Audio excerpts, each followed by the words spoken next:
Hello friends, welcome back to our channel. Friends, ఈ వీడియోలో మనం కరెంట్ అఫైర్స్లో భాగంగా మార్చ్ మంత్కు సంబంధించినటువంటి ముఖ్యమైనటువంటి ప్రశ్నలు, వాటికి సంబంధించిన వివరణ అయితే చూడబోతున్నాం. సో మన ఛానల్ ద్వారా ప్రతి మంత్కు సంబంధించినటువంటి కరెంట్ అఫైర్స్ వీడియోస్ అయితే అప్లోడ్ చేయడం జరుగుతుంది. సో అవి కనుక మీరు చూడాలనుకుంటే దానికి సంబంధించిన లింక్ అనేది కింద డిస్క్రిప్షన్లో ఉంటుంది, వెళ్ళి చూడండి. లేదంటే ఛానల్ లోగో పైన కనుక మీరు క్లిక్ చేసినట్లయితే సో మీకు ఈ విధంగా అయితే ఓపెన్ కావడం జరుగుతుంది. సో ఇక్కడ మీరు ప్లేలిస్ట్ విభాగానికి వచ్చినట్లయితే ఇక్కడ మీకు కరెంట్ అఫైర్స్కి సంబంధించినటువంటి ప్లేలిస్ట్ అయితే క్రియేట్ చేశాం. సో దాంతోపాటు ఇంకా వివిధ సబ్జెక్టులకు సంబంధించిన ప్లేలిస్ట్ కూడా ఉంటాయి. ఇండియన్ ఎకానమీ కావచ్చు, అదేవిధంగా పాలిటీ కావచ్చు, హిస్టరీకి సంబంధించి, జాగ్రఫీ, ఇట్లా అన్ని సబ్జెక్టులకు సంబంధించి మేము ఇప్పటికే వీడియోస్ అయితే అప్లోడ్ చేయడం జరిగింది. సో మీకు రాబోయేటువంటి అన్ని పోటీ పరీక్షలు యూజ్ అయ్యేటువంటి కంటెంట్ అయితే మన ఛానల్లో ఉంది. ఒకసారి మీరు ప్లేలిస్ట్కి వచ్చి చూడండి. సో మీకు నచ్చినట్లయితే ఫాలో అవ్వండి. సో ఈ వీడియోలో ముఖ్యంగా మనం మార్చి నెలకు సంబంధించినటువంటి ముఖ్యమైనటువంటి కరెంట్ అఫైర్స్ సంబంధించి ప్రశ్నలు, వాటికి సంబంధించిన వివరణ అయితే చూడబోతున్నాం. సో వీడియో చూసిన ప్రతి ఒక్కరు ఖచ్చితంగా లైక్ చేయండి. సో ప్రతి మంత్కి సంబంధించి మీకు అయితే ఫ్రీగా ఈ వీడియోస్ అయితే అందించడం జరుగుతుంది. చాలామంది ఫాలో అవుతున్నారు కానీ లైక్ చేయట్లేదు. ఖచ్చితంగా లైక్ చేయండి. దాదాపు ఒక 50,000 వరకు వ్యూస్ వస్తాయి. దానిలో ఒక 5,000 లైక్స్ కూడా రావట్లేదు. ఖచ్చితంగా చూసే ప్రతి ఒక్కరు లైక్ చేస్తారని చెప్పేసి ఆశిస్తున్నాను. అదేవిధంగా మీ మిత్రులకు షేర్ చేయండి అండ్ సబ్స్క్రైబ్ చేసుకొని చూడండి. రెగ్యులర్గా మీకు జాబ్ అప్డేట్స్ అంతాయి. మన ఛానల్ యొక్క టెలిగ్రామ్ గ్రూప్లో కూడా జాయిన్ కాండి. సో దాంట్లో కూడా రెగ్యులర్గా జాబ్ అప్డేట్ షేర్ చేస్తున్నాను. మీకు చాలా యూజ్ ఉంటుంది. ఆ గ్రూప్లో కంపల్సరీ జాయిన్ కాండి. ఫ్రెండ్స్, ఈ వీడియోలో మనం మొదటి క్వశ్చన్ కనుక చూసినట్లయితే, ఇటీవల ఈశాన్య రాష్ట్రాలలో జరిగినటువంటి శాసనసభ ఎన్నికకు సంబంధించి క్రింది వాటిలో సరి అనేవి గుర్తించండి అని చెప్పేసి అంటున్నాడు. సో ఇక్కడ మనకు 3 స్టేట్మెంట్స్ ఉన్నాయి. దీంట్లో ఏవి సరి అనేవో గుర్తించండి. సో మొదటగా మీరు వీడియోను పాజ్ చేసుకొని ఓన్గా వీటికి ఆన్సర్ చేసేటువంటి ప్రయత్నం చేయండి. సో తర్వాత నేను 1 బై 1 మీకు క్లియర్గా అయితే ఎక్స్ప్లెయిన్ చేస్తాను. సో ఇక్కడ మనం 1 బై 1 చూద్దాం. సో ఫస్ట్ వచ్చేసి ఏమంటున్నాడు, ఈశాన్య రాష్ట్రాలైనటువంటి నాగాలాండ్, త్రిపుర, మేఘాలయ రాష్ట్రాల్లో శాసనసభ ఎన్నికలు జరిగాయని చెప్పేసి అంటున్నాడు.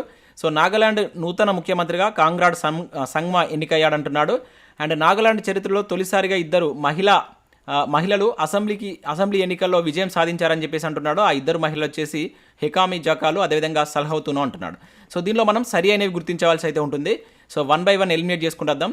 సో ఇక్కడ మనం ఫస్ట్ది కనుక చూసినట్లయితే, ఈశాన్య రాష్ట్రాలైనటువంటి నాగాలాండ్, త్రిపుర, మేఘాలయ రాష్ట్రాల్లో శాసనసభ ఎన్నికలు జరిగాయి అంటున్నాడు. ఎస్, మనకు సో ఈ 3 రాష్ట్రాల్లో మనకు రీసెంట్గా శాసనసభ ఎన్నికలు జరగడం జరిగింది. సో మీరు కాంపిటేటివ్ ఎగ్జామ్ పర్పస్లో కనుక చూసినట్లయితే మనకు ఈశాన్య రాష్ట్రాల మీద ఎక్కువగా ఫోకస్ చేస్తారు. అది సబ్జెక్ట్ పరంగా కావచ్చు, కరెంట్ ఇష్యూస్ పరంగా కావచ్చు. సో ఇప్పుడు మన అక్కడ ఎన్నికలు జరిగే కనుక ఇది చాలా ఇంపార్టెంట్ టాపిక్. కంపల్సరీ ఇప్పుడు రానున్నటువంటి పోటీ పరీక్షలు ఇక్కడ నుంచి మనం క్వశ్చన్ ఎక్స్పెక్ట్ చేయవచ్చు. చాలా జాగ్రత్తగా చూసుకున్నటువంటి ప్రయత్నం చేయండి. సో ఈ 3 రాష్ట్రాల్లో అక్కడ మనకు రీసెంట్గా ఎన్నికలు జరిగాయి. సో ఇక్కడ 3 రాష్ట్రాల్లో 60 అండ్ మూడు ప్లేసెస్లో మనకు అసెంబ్లీ స్థానాలు వచ్చేసి ఈ 60 స్థానాలు అయితే ఉండడం జరిగింది. కాకపోతే ఇక్కడ మేఘాలయ రాష్ట్రానికి సంబంధించి 59 స్థానాల్లో మాత్రమే ఎన్నికలు జరిగాయి. ఓకేనా, మేఘాలయ రాష్ట్రంలో 60 స్థానాలు ఉన్నప్పటికీ 59 స్థానాలే జరిగాయి. సో అది గుర్తుంచుకోండి ఇక్కడ. ఇక సెకండ్ది కనుక చూసినట్లయితే, నాగాలాండ్ నూతన ముఖ్యమంత్రిగా కాంగ్రాడ్ సంగ్మా ఎన్నికయ్యాడని చెప్పేసి అంటున్నాడు. సో ఇది మనకు తప్పుగా ఇచ్చాడు.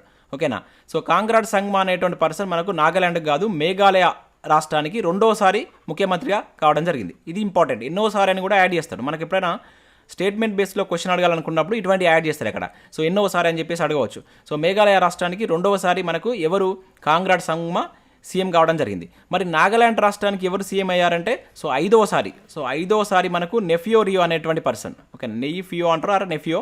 సో ఈ నెఫియో రియో అనేటువంటి పర్సన్ 5వసారి, చాలా ఇంపార్టెంట్ అండి, 5వసారి ఇతను సీఎంగా నియమితులు కావడం జరిగింది. సో ఇది కూడా ఇక్కడ మనం గుర్తుంచుకోవాల్సి అయితే ఉంటుంది. అయితే ఇక్కడ మనకి ఏంటంటే 2 పార్టీలు కలిపి ప్రభుత్వాన్ని ఏర్పాటు చేశాయి. ఎన్డీపీపీ అదేవిధంగా బీజేపీ. సో ఈ 2 కలిపి అక్కడ మొత్తం 37 స్థానాలు అయితే సాధించడం జరిగింది. అక్కడ మ్యాజిక్ ఫిగర్ 30 అయితే, సో 37 సీట్స్ అయితే ఈ 2 కలిపి రావడం జరిగింది. సో ఇండివిజువల్గా చూసినట్లయితే ఇక్కడ ఈ ఎన్డీపీపీకి 20 స్థానాలు వచ్చాయి. ఇక్కడ నాగాలాండ్, నేను చెప్తున్నది నాగాలాండ్ ఇది. ఈ బీజేపీకి కనుక చూసుకున్నట్లయితే అక్కడ 12 స్థానాలు వచ్చాయి. సో ఈ 2 కలిపితే మొత్తం 37 సీట్స్ తోటి అక్కడ వాళ్ళు ప్రభుత్వాన్ని అయితే ఫామ్ చేయడం జరిగింది. ఇది నాగాలాండ్ రాష్ట్రానికి సంబంధించి అనమాట. ఇక థర్డ్ పాయింట్ ఏమంటున్నాడు, సో నాగాలాండ్ చరిత్రలో తొలిసారిగా ఇద్దరు మహిళలు అసెంబ్లీ ఎన్నికల్లో విజయం సాధించారు. ఆ ఇద్దరు వచ్చేసి హెకామి జాకాల్ అంటున్నాడు, సల్హౌతును అంటున్నాడు. ఇది చాలా ఇంపార్టెంట్ అండి. సో నాగాలాండ్ చరిత్రలో ఇప్పటి వరకు అసెంబ్లీకి ఎవరు అంటే మహిళలు ఎవరు ఎన్నిక కాలేయాలన్నమాట. ఇదే ఫస్ట్ టైం. దానిలో మనకు తొలి మహిళ కింద ఈ హెకామి జాకాలు, రెండవ మహిళ కింద మనం సల్హౌతును అని చెప్పేసి ఇద్దరి నేమ్స్ అయితే గుర్తుంచుకోవాల్సి ఉంటుంది. సో ఇక్కడ 1 and 3 మాత్రమే సరి అయింది. సో సెకండ్ది మనకు మిస్టేక్ ఇచ్చారు. అంటే ఇక్కడ 1 and 3 ఏంటిది, ఆప్షన్ బి అనేది క్వశ్చన్కి సంబంధించి మనకు కరెక్ట్ ఆన్సర్ అవుతుంది. సో ఇక్కడ మనం ముఖ్యంగా గుర్తుంచుకోవాల్సింది అంటే ఇక్కడ సీఎంస్ గుర్తుంచుకోండి, ఏ రాష్ట్రానికి ఎవరు. ఇంకా త్రిపురకు సంబంధించి నెక్స్ట్ క్వశ్చన్ ఇచ్చాను, అక్కడ మీకు ఎక్స్ప్లెయిన్ చేస్తాను. ముఖ్యంగా ఈ క్వశ్చన్లో మీరు నాగాలాండ్కి సంబంధించినటువంటి సీఎం ఎవరయ్యారు, అదేవిధంగా మేఘాలయకు సంబంధించి ఎవరయ్యారు. సో మేఘాలయలో కనుక చూసుకున్నట్లయితే అక్కడ మనకు ఎన్పీపీ నేతృత్వంలో ఎన్పీపీ అనేటువంటి పార్టీ నేతృత్వంలో ఒక సంకీర్ణ కూటమి అనేది ఏర్పడింది. ఓకేనా, ఎన్పీపీకి వచ్చేసి అక్కడ 26 స్థానాలు రావడం జరిగింది. అక్కడ యూడీపీ ఉంటుంది. సో యూడీపీ ప్రభుత్వానికి 11 స్థానాలు అయితే రావడం జరిగింది. తర్వాత టీఎంసీకి వచ్చేసి 5 స్థానాలు వచ్చాయి.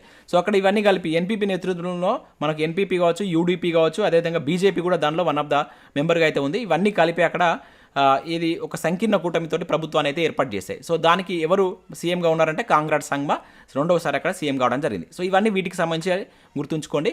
నెక్స్ట్ ఇక్కడ మీకు త్రిపురాకు సంబంధించి నేను నెక్స్ట్ క్వశ్చన్లో తీసుకున్నాను, అక్కడ మీకు ఎక్స్ప్లెయిన్ చేసేటువంటి ప్రయత్నం చేస్తాను. ఓకే, సో నెక్స్ట్ క్వశ్చన్ చూసినట్లయితే క్రింది వాటిలో సరికానిది అంటున్నాడు. ఓకేనా, సో ఇక్కడ 4 స్టేట్మెంట్స్ ఉన్నాయి. దీనిలో ఒకటి తప్పు ఉంది, అదేదో గుర్తించండి. సో ఇటీవల త్రిపురలో 60 శాసనసభ స్థానాలకు ఎన్నికలు జరిగాయి. ఎస్, మీకు ఇంతకుముందు చెప్పాను, ప్రతి దాంట్లో 60 శాసనసభ స్థానాలు ఉన్నాయని చెప్పేసి మనం చూసాం. సో ఇక్కడ మనకు త్రిపురలో 60 ఉంటే 60కి 60 స్థానాల్లో ఈ ఎన్నికలు అయితే జరగడం జరిగింది. ఫస్ట్ది మనకు కరెక్టే. ఇక త్రిపుర నూతన ముఖ్యమంత్రిగా మాణిక్ సాహా అనేటువంటి పర్సన్ ఎన్నికయ్యాడు అని చెప్పేసి అంటున్నాడు. ఎస్, ఇది కూడా కరెక్టే.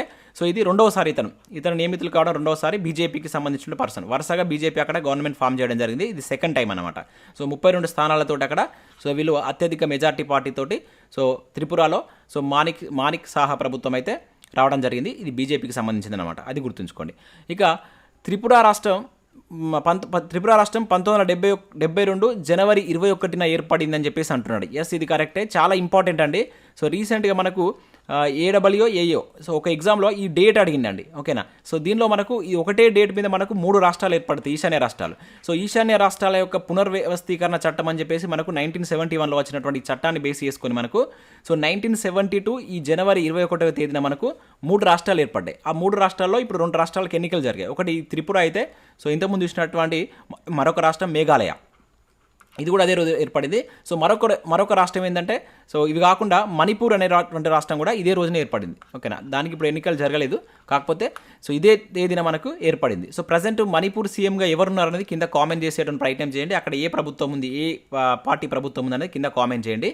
సో ఇక్కడ 1971 సో మనకు త్రిపుర, మేఘాలయ, అదేవిధంగా మణిపూర్ ఏర్పడింది. సో ఇప్పుడు ప్రజెంట్ మనకు త్రిపురకు ఎన్నికలు కూడా జరిగాయి. ఆ డేట్ కూడా అడిగండి, ఇక్కడ గుర్తుంచుకోండి. సో జనవరి 21న ఇవి ఏర్పడడం జరిగిందనమాట. లాస్ట్ ఏమంటున్నాడు, త్రిపుర రాష్ట్రం 21 రాష్ట్రంగా ఏర్పడింది అంటాడు. సో ఇది తప్పు. సో మన కరెంట్ ఇష్యూ ఉన్నప్పుడు ఇటువంటివి కూడా బేస్ చేసి మనకు క్వశ్చన్ అడుగుతాడు. సో త్రిపుర అనేది 20వ రాష్ట్రంగా ఏర్పడింది. త్రిపుర T20 లాగా గుర్తుంచుకోండి. త్రిపుర 20. ఓకేనా, మరి 21 స్టేట్గా మనకి ఏది ఏర్పడిందంటే మేఘాలయ ఏర్పడిందండి. ఓకేనా, ఈ మేఘాలయ రాష్ట్రం 21 రాష్ట్రంగా ఏర్పడింది. అదేవిధంగా ఇక్కడ ఉన్నటువంటి మరొక రాష్ట్రం ఏంటిది, మనకి ఇప్పుడు ఎలక్షన్ జరిగినటువంటి నాగాల్యాండ్ ఉంది కదా. సో ఈ నాగాల్యాండ్ మనకి ఎన్నో రాష్ట్రంగా ఏర్పడిందంటే సో 1963లో ఇది వచ్చేసి మనకు 16వ రాష్ట్రంగా ఏర్పడింది. ఓకేనా, 16వ రాష్ట్రంగా ఏర్పడింది. సో మనకు 15వ రాష్ట్రంగా ఏది ఏర్పడింది అనేది కింద కామెంట్ చేయండి. ఇవి చాలా ఇంపార్టెంట్ అండి. సో 15, 16, 17, 18, 19 ఇట్లా అప్ టు మనకు మినిమం మీకు 25 వరకు తెలవాలి. సో లాస్ట్ అంటే మీకు తెలిసి ఉంటుంది మన తెలంగాణ ఏర్పడింది. సో అంతకుముందు మనకు ఏర్పడే స్టేట్లు మీకు ఈజీగా తెలిసి ఉంటుంది. సో అట్లీస్ట్ మీకు 15 నుంచి 25 వరకు సో ఇవి వరుస క్రమంలో మీకు తెలియాలి ఏ సంవత్సరంలో ఏ రాజ్యాంగ సవరణలు జరుగుతాయి. కొన్నిటికి రాజ్యాంగ సవరణలు ఉంటాయి. సో వాటిని కూడా మీరు బైహెడ్ చేయాల్సి అయితే ఉంటుంది. చాలా ఇంపార్టెంట్ ఏరియా. సో దీనికి సంబంధించి ఇక్కడ మనకు కరెక్ట్ ఆన్సర్ ఏదవుతుంది, సో త్రిపుర స్టేట్ అనేది ఇక్కడ మీకు మిస్టేక్ ఇవ్వడం జరిగిందనమాట. ఓకేనా, సో ఇవి దీనికి సంబంధించి. అయితే ఇక్కడ మనకు త్రిపురలో బీజేపీకి 32 స్థానాలు వస్తే అక్కడ ఉన్నటువంటి కాంగ్రెస్ అదేవిధంగా లెఫ్టిస్ట్ పార్టీలు అన్ని కలిపి ఒక 14 స్థానాలు గెలుచుకున్నాయి. అక్కడ కొత్తగా మనకు ఈ టీఎంపీ పార్టీని వచ్చింది, తిప్రా మోతా అనేటువంటి పార్టీ మనకు నూతన పార్టీ, అక్కడ 13 స్థానాలు గెలుచుకోవడం జరిగింది. సో దీని మీద కూడా భారీ ఎక్స్పెక్టేషన్స్ ఉండే అన్నమాట. ఈ పార్టీ ఈసారి అక్కడ బీజేపీ ప్రభుత్వం రాకుండా చాలా గట్టి పోటీ ఇస్తుందని చెప్పి చెప్పడం జరిగింది. కాకపోతే 13 స్థానాలకి ఇది పరిమితం కావడం జరిగిందనమాట. సో ఇవి దీనికి సంబంధించి. సో నెక్స్ట్ మరొక క్వశ్చన్ చూద్దాం. సో నెక్స్ట్ క్వశ్చన్ కనుక చూసినట్లయితే ఇక్కడ సిప్రి విడుదల చేసినటువంటి నివేదిక ప్రకారం ప్రపంచవ్యాప్తంగా ఆయుధ దిగుమతులు చేసుకుంటున్నటువంటి వివిధ దేశాలలో భారత్ యొక్క స్థానం ఎంత? చాలా ఇంపార్టెంట్ నివేదిక అండి. రీసెంట్గా మనకు గ్రూప్ 1 ప్రిలిమ్స్లో కూడా ఈ నివేదికకు సంబంధించి ఒక క్వశ్చన్ వచ్చినట్టుంది. చాలా ఇంపార్టెంట్ నివేదిక ఇది. అయితే ఇక్కడ ఇది రీసెంట్గా మనకు ఒక నివేదికను అయితే ఇచ్చింది. దానిలో మనకు ఆయుధ దిగుమతులు చేసుకుంటున్న దేశాలలో భారత్ యొక్క స్థానం ఎంత అని చెప్పేసి అంటున్నాడు. ఫస్ట్ ప్లేస్లోనా, సెకండ్ ప్లేస్లో ఉందా, థర్డ్ ప్లేస్లోనా, ఫోర్త్ ప్లేస్లోనా? ఆన్సర్ చూసినట్లయితే భారత్ ఫస్ట్ ప్లేస్లో ఉందండి. ఓకేనా, ఫస్ట్ ప్లేస్లో అయితే ఉండడం జరిగింది. సో ఇది మనకి ఎప్పుడు వచ్చిందంటే 2023 మార్చి 14న ఈ రిపోర్ట్ అయితే వాళ్ళు రిలీజ్ చేయడం జరిగింది. అంటే ప్రజెంట్ మనకు ప్రపంచంలో అతి పెద్ద ఆయుధ దిగుమతిదారుగా మన భారత్ అయితే కొనసాగుతుందని చెప్పేసి ఇక్కడ గుర్తుంచుకోండి. సో ఇక్కడ ఈ సిప్రి దీని యొక్క ఫుల్ ఫామ్ కూడా అడగడానికి ఛాన్స్ ఉంటుంది. So Stockholm International Peace Research Institute అని చెప్పేసి అంటాం. ఓకేనా, దీన్ని మనం సిప్రి అని చెప్పేసి పిలుస్తాం అనమాట. ఓకేనా, Stockholm International Peace Research Institute. So ఈ విధంగా పిలుస్తారు. సో ఇది దీన్ని రిలీజ్ చేసింది మార్చి 14th రిలీజ్ చేయడం జరిగింది. సో ఈ నివేదికలో మొదటి 5 స్థానాలు, సో మొదటిది మన భారత్ ఉంటే ఫస్ట్ వచ్చేసి మనకు ఇండియా ఉంది, ఓకేనా. సో సెకండ్ ప్లేస్ కనుక చూసినట్లయితే మన ఇండియా తర్వాత సెకండ్ ప్లేస్లో వరుసగా మనం చూసినట్లయితే సౌదీ ఉందండి, ఓకేనా, సౌదీ అరేబియా. అదేవిధంగా థర్డ్ ప్లేస్ కనుక మనం చూసినట్లయితే సౌదీ తర్వాత వచ్చేసి ఖతార్ ఉంది, ఓకేనా, ఖతార్. అండ్ ఫోర్త్ ప్లేస్లో ఆస్ట్రేలియా. అదేవిధంగా లాస్ట్కు అంటే ఫిఫ్త్ ప్లేస్, లాస్ట్ అని కాదు, చైనా మనకు ఫిఫ్త్ ప్లేస్లో ఉంది. ఇది ఫిఫ్త్, ఇది ఫోర్త్ ప్లేస్లో ఉంది. ఇది వరుసగా ఉన్నటువంటి దేశాలు. ఇది ఈ నివేదిక ప్రకారం ఎక్కువగా దిగుమతి చేసుకుంటున్నటువంటి దేశాలు. దీనిలో మనకు 8వ స్థానంలో పాకిస్తాన్ ఉంది. మనకు నియర్ బై ఉన్నటువంటి వాటిని కూడా మనం గుర్తుంచుకోవాల్సి అయితే ఉంటుంది. పాక్ అనేది 8వ స్థానంలో నిలవడం జరిగింది. అయితే దీన్ని ఎట్లా వీలు చేశారంటే 2013-17 నివేదికను పోల్చినప్పుడు మనకి 2018, 22తో వీటి రెండింటి మధ్య డిఫరెన్స్ పోల్చారన్నమాట. ఇది దానికి సంబంధించి ఈ విధంగా దిగుమతి చేసుకున్న దేశాలు అయితే ఉండడం జరిగింది. ఫస్ట్ మనది, తర్వాత సౌదీ, తర్వాత ఖతార్, తర్వాత ఆస్ట్రేలియా, తర్వాత చైనా. పాకిస్తాన్ అనేది మనకు 8th ప్లేస్లో ఉంది. అయితే మనకు ఎక్కువగా దిగుమతి చేస్తున్నటువంటి దేశాలు కనుక చూసుకుంటే మనకు రష్యా ఫస్ట్ ప్లేస్లో ఉంది. మనం ఎక్కువగా ఏ దేశం నుంచి దిగుమతి చేసుకున్నామంటే రష్యా నుంచి, తర్వాత ఫ్రాన్స్ అండి, ఓకేనా. ఫ్రాన్స్ మనకు దాదాపుగా 30% ఆయుధాలను దిగుమతి చేస్తుందని చెప్పేసి ఈ నివేదిక అయితే తెలపడం జరిగిందనమాట. ఓవరాల్గా అంతర్జాతీయ మార్కెట్ చూసుకుంటే ఫ్రాన్స్ యొక్క ప్రాబల్యం పెరుగుతుంది అని చెప్పేసి ఈ నివేదిక అయితే మనకు తెలపడం జరిగింది. సో ఇక్కడ మనం గుర్తుంచుకోవాల్సింది ఏంటంటే భారత్ యొక్క స్థానం ఎంత, వరుసగా ఉన్నటువంటి 5 దేశాలు ఏంటి, సిప్రి నివేదిక యొక్క ఫుల్ ఫామ్ కావచ్చు. సో అది ఏది ఇటీవల ఏం రిలీజ్ చేసిందని చెప్పేసి కూడా అంటారు. ఆయుధ దిగుమతులకు సంబంధించిన రిపోర్ట్ని అయితే రిలీజ్ చేసింది. నెక్స్ట్ మరో క్వశ్చన్ చూద్దాం. సో నెక్స్ట్ క్వశ్చన్ చూసినట్లయితే 95వ ఆస్కార్ అవార్డులకు సంబంధించి క్రింది వాటిలో సరి అయినవి గుర్తించండి అంటున్నాడు. సో నేను ఆస్కార్ అవార్డులకు సంబంధించి ఒక సపరేట్ వీడియో చేశాను, చాలా మంచి వ్యూస్ అయితే వెళ్ళింది. అది ఒకసారి దాన్ని చూసేటువంటి ప్రయత్నం చేయండి. ఒకసారి మీకు గుర్తు చేద్దామని చెప్పేసి ఇక్కడ ఒక క్వశ్చన్ అయితే తీసుకున్నాను. సో దాంట్లో మీకు క్లియర్ కట్గా ప్రతిదీ ఎక్స్ప్లెయిన్ చేస్తాను. దాదాపు ఒక 15 minutes ఏమో ఉంటుంది వీడియో. దాన్ని చూసేటువంటి ప్రయత్నం చేయండి. అది చూసినట్లయితే మీకు ఒకవేళ ఆస్కార్ అవార్డు అనేటువంటి టాపిక్కి వెళ్ళి కనుక క్వశ్చన్ వస్తే 100% మీకు మిస్ కాకుండా చేస్తారు. ఆ వీడియో చూసినట్లయితే ఒకసారి చూడండి, మీకు డిస్క్రిప్షన్లో లింక్ ఇస్తాను. సో ఇక్కడ దీనికి సంబంధించి కనుక చూసినట్లయితే ఈ అవార్డులలో RRR సినిమాకి నాటు సాంగ్కి బెస్ట్ ఒరిజినల్ సాంగ్ కేటగిరీలో ఆస్కార్ అవార్డు వచ్చిందని చెప్పేసి అంటున్నాడు. ఎస్, ఇది కరెక్టే, చాలా ఇంపార్టెంట్. సో RRR సినిమాలో ఉన్నటువంటి ఈ సాంగ్కి మనకు బెస్ట్ ఒరిజినల్, సో ఇది గుర్తుంచుకోవాలి ఏ విభాగంలో అని చెప్పేసి అంటాడు అక్కడ. సో మనం మర్చిపోవడానికి ఛాన్స్ ఉంటుంది. బెస్ట్ ఒరిజినల్ సాంగ్ విభాగంలో దీనికి రావడం జరిగింది. అంటే ఇక్కడ మనకి RRR సినిమాకి సంబంధించిన డీటెయిల్స్ కూడా మనం అన్నింటినీ చూడవలసి అయితే ఉంటుంది. సో దానికి ఎవరు డైరెక్టర్గా, మనకు రాజమౌళి గారు డైరెక్టర్గా, దానిలో యాక్ట్ చేసింది ఎవరు, రామ్ చరణ్, అదేవిధంగా మనకు జూనియర్ ఎన్టీఆర్ యాక్ట్ చేయడం జరిగింది. దానికి సంగీతం కీరవాణి గారు, అదేవిధంగా సాహిత్యం వచ్చేసి చంద్రబోస్. సో అక్కడ మనకు కీరవాణి గారుని చంద్రబోస్ గారే ఆ అవార్డుని అయితే అందుకోవడం జరిగింది. సో దాన్ని కూడా ఇక్కడ గుర్తుంచుకోవాల్సి ఉంటుంది. ఆ సాంగ్ పాడినటువంటి వ్యక్తులు వచ్చేసి కాలభైరవ ఉన్ని, రాహుల్ సిప్ల్గంజ్, అండ్ దాని కొరియోగ్రఫీ వచ్చేసి మనకు ప్రేమ్ రక్షిత్ చేశాడు. నేను ఆ వీడియోలో మీకు క్లియర్గా ఎక్స్ప్లెయిన్ చేశాను. ఇక్కడ జస్ట్ మీకు కొంత హింట్ అయితే ఇస్తున్నాను. సో ఇది కరెక్టే. ఇక next best documentary short film విభాగంలో భారత్ తరపున ది ఎలిఫెంట్ విశ్వరస్కు అవార్డు దక్కిందంటాడు. ఎస్, మనకు 2 సినిమాలు అయితే ఇక్కడ భారత్ నుంచి ఆస్కార్ అవార్డు గెలుచుకోవడం జరిగింది. సో ఇది ఒక షార్ట్ ఫిలిం. దేంట్లో ఆ సినిమా నేమ్ ఏంటంటే మనకు ది ఎలిఫెంట్ విశ్వరస్. సో ఏ విభాగంలో వచ్చిందంటే బెస్ట్ డాక్యుమెంటరీ విభాగంలో. సో ఇది కూడా ఆస్కార్ అవార్డు గెలుచుకోవడం జరిగింది. సో 95వ ఆస్కార్ అవార్డులో అత్యధిక విభాగాల్లో ఆస్కార్ అవార్డు గెలుచుకున్న చిత్రం వచ్చేసి ఎవ్రీథింగ్ ఎవ్రీవేర్ ఎట్ వన్స్ అనేటువంటిది అత్యధికంగా ఆస్కార్ అవార్డు గెలుచుకుంది. ఎన్ని విభాగాల్లో గెలుచుకుంది అనేది కింద కామెంట్ చేయండి. ఆ వీడియో చూసినలో మీకు తెలిసి ఉంటుంది. నేను ఆ వీడియోలో క్లియర్గా ఎక్స్ప్లెయిన్ చేశాను ఆ విభాగాలు ఏంటి అనేది. సో అత్యధికంగా ఇది గెలుచుకుంది. అవి ఏంటి అనేది కింద కామెంట్ చేసేటువంటి ప్రయత్నం చేయండి. నాకు తెలిసి మీరు ఆ వీడియో కూడా చూసి ఉంటారు. సో ఇక్కడ ఈ 3 కరెక్టే. ఆప్షన్ ఏ అనేది దీనికి సంబంధించి మనకు కరెక్ట్ ఆన్సర్ అవుతుంది. సో ముఖ్యంగా మనం గుర్తుంచుకోవాల్సిందే మన తెలుగు సినిమా. సో భారతదేశం నుంచి మొట్టమొదటిసారిగా ఒక సినిమాకు ఆస్కార్ అవార్డు, మన తెలుగు సినిమాకు ఆస్కార్ రావడం ఇదే ఫస్ట్ టైం. సో అంతకుముందు కూడా కొన్ని సినిమాలకు ఆస్కార్ అవార్డ్స్ వచ్చాయి, లైక్ గాంధీ కావచ్చు, ఇంకా కొన్ని మనకేది స్లమ్ డాగ్ మిలియనియర్ కావచ్చు. కాకపోతే దానిలో కంప్లీట్గా మన భారతీయులు నటించినటువంటిది కాదు, ఆ ప్రొడక్షన్ కూడా మన భారతీయ ప్రొడక్షన్ కాదన్నమాట. సో ఇప్పుడున్నటువంటి ఈ 2 సినిమాలు మన భారతీయులు నటించారు, అదేవిధంగా మన భారతీయుల యొక్క ప్రొడక్షన్లో వచ్చిన సినిమా కనుక సో దీన్ని ఇక్కడ మనం గుర్తుంచుకోవాల్సి అయితే ఉంటుంది. సో ఈ ఎలిఫెంట్ విశ్వరస్ అనేది మనకు తమిళనాడులో ఉన్నటువంటి ఒక టైగర్ రిజర్వ్, ముడుమలై అనేటువంటి టైగర్ రిజర్వ్లో ఒక ఏనుగు, అదేవిధంగా దాన్ని ఒక సంరక్షించేటువంటి 2 వ్యక్తుల మధ్య ఉండేటువంటి సంఘటనను చాలా అద్భుతంగా చిత్రీకరించడం జరిగింది. దానికి గాను ఈ అవార్డు అయితే రావడం జరిగింది. సో ఒకసారి మీరు నేను ఏదైతే సపరేట్ వీడియో చేస్తానో ఆ వీడియో చూడండి, దానిలో మీకు క్లియర్గా అయితే అర్థమవుతుంది. సో దీనికి సంబంధించి మనకు చూసినట్లయితే 3 కరెక్టే అండి. ఇక్కడ ఇచ్చినటువంటి 3 ఆన్సర్స్ కరెక్టే. ఆప్షన్ ఏ అనేది దీనికి సంబంధించి కరెక్ట్ ఆన్సర్ అవుతుంది. సో నెక్స్ట్ క్వశ్చన్ చూసినట్లయితే ఇటీవల భారతదేశంలో G20 దేశాల విదేశాంగ మంత్రుల సదస్సు ఎక్కడ జరిగింది? ఓకేనా. చాలా ఇంపార్టెంట్. ప్రజెంట్ మన భారతదేశం G20కి అధ్యక్షతను వహిస్తున్నటువంటి నేతృత్వంలో ఇక్కడి నుంచి మనకు క్వశ్చన్ రావడానికి ఛాన్స్ ఉంటుంది. సో G20 అనేది ఎప్పుడు ఏర్పడింది అనేది కింద కామెంట్ చేయండి. మనం ప్రీవియస్ వీడియోస్లో చాలాసార్లు డిస్కస్ చేసాం. ఏ ఇయర్లో G20 ఏర్పడింది అనేది కామెంట్ చేయండి. సో ఇప్పుడు మన భారత్ ఎన్నవ G20కి సంబంధించి అధ్యక్షత వహిస్తుందని కూడా కింద కామెంట్ చేయండి. అయితే ఇక్కడ ఏమంటున్నాడు, G20 దేశాల యొక్క విదేశాంగ మంత్రుల యొక్క సదస్సు ఎక్కడ జరిగింది అంటున్నాడు. బెంగళూరా, మైసూరా, ఢిల్లీయా, హైదరాబాదా. ఓకేనా. సో ఇక్కడ మనకు ఆన్సర్ చూసినట్లయితే ఢిల్లీలో జరిగిందండి. సో ఢిల్లీలో రీసెంట్గా మనకు 2 రోజుల పాటు జరిగింది. అది మనకు మార్చి 2న 2023 మార్చి 2న ఇది ముగియడం జరిగిందనమాట. సో దీనికి మనకు బ్రిటన్ కావచ్చు, రష్యా, అమెరికా, ఇంకా అవే కాకుండా G20 సభ్యులతో కూడినటువంటి కొంతమంది ఆహ్వానితులు కూడా, అంటే దానికి ఒక విజిటర్స్ కూడా రావడం జరిగిందనమాట. సో అయితే ఈ సమావేశంలో మనకు ఎటువంటి ఉమ్మడి ప్రకటన అనేది వెలువడలేదు. అంటే భారత్ దానికి అధ్యక్షత వహించింది. సో అంటే ఆ ప్రకటన కోసం కూడా చాలా ప్రయత్నం చేసినప్పటికీ అది సఫలం కాలేదన్నమాట. సో కాకపోతే కొన్ని ఆహార కావచ్చు, ఇంధన భద్రత, అదేవిధంగా వాతావరణ మార్పులు, ఉగ్రవాదాన్ని ఎదుర్కొనేటువంటి వాటిలో సో సభ్య దేశాల మధ్య ఒక ఏకాభిప్రాయం అయితే కుదరడం జరిగింది. సో ఇది మీరు ఇక్కడ ముఖ్యంగా గుర్తుంచుకోవాల్సిందంటే ఎక్కడ జరిగింది అనేది మనకు ఎక్కువగా అడగడానికి ఛాన్స్ ఉంటుంది. అదేవిధంగా ఇక్కడ బెంగళూరులో కూడా ఇంకొకటి జరిగిందండి. సో బెంగళూరులో రీసెంట్గా మనకు ఈ G20 దేశాలకు సంబంధించినటువంటి ఆర్థిక మంత్రుల సదస్సు జరిగింది. ఓకేనా. ఒకవేళ ఇక్కడ ఆర్థిక మంత్రులను పెడితే ఆన్సర్ బెంగళూరు అవుతుందండి. ఓకేనా. సో బెంగళూరులో కూడా మనకు G20 దేశాల యొక్క ఆర్థిక మంత్రుల సదస్సు జరిగింది. దాంతోపాటుగా అక్కడనే మనకు కేంద్ర బ్యాంక్ గవర్నర్ల సదస్సు కూడా దాంతో కలిపే జరిగింది. అది ఎప్పుడు జరిగిందంటే మనకు సో ఫిబ్రవరిలో జరిగింది. అది ఫిబ్రవరి 22 నుంచి సో 25 మధ్యలో జరిగింది. దానికి మనకు నిర్మలా సీతారామన్ గారు కూడా వెళ్ళడం జరిగిందనమాట. ఒకవేళ ఆర్థిక మంత్రుల సదస్సు అని అడిగితే బెంగళూరు అని గుర్తుంచుకోండి. ఓకేనా. అదేవిధంగా ఇక్కడ విదేశాంగ మంత్రుల సదస్సు అంటే ఢిల్లీ అని చెప్పేసి గుర్తుంచుకోండి. ఇక్కడ 2 క్వశ్చన్స్ అడగడానికి ఛాన్స్ ఉంటుంది. సో ఆ విధంగా అయితే గుర్తుంచుకోండి. నెక్స్ట్ మరో క్వశ్చన్ చూద్దాం. సో నెక్స్ట్ క్వశ్చన్ చూసినట్లయితే క్రింది వాటిలో సరి అయినవి గుర్తించండి అని చెప్పేసి అంటున్నాడు. సో ఇక్కడ 3 స్టేట్మెంట్స్ ఉన్నాయి. దీనిలో ఏవి సరి అయినవో గుర్తించండి.